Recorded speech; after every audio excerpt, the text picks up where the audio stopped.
Yellow Dog Productions presents. Okay, today we're gonna show you what happens when you throw a marshmallow in a bowl and into the microwave.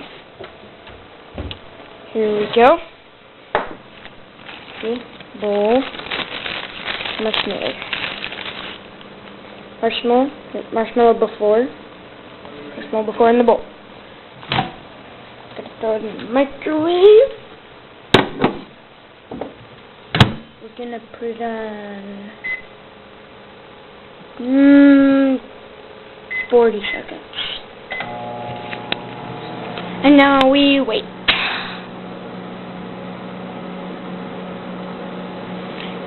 If you ever tried this at home, it actually kinda is weird. It's almost done. That's what it looks like. It's big and huge.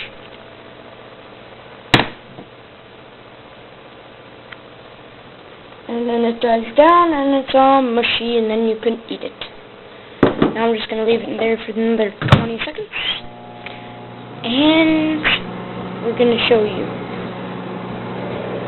If you can see in there, it gets bigger.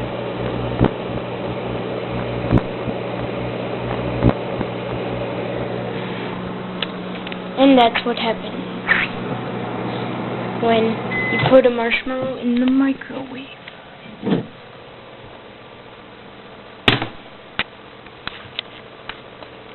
That's all for this time.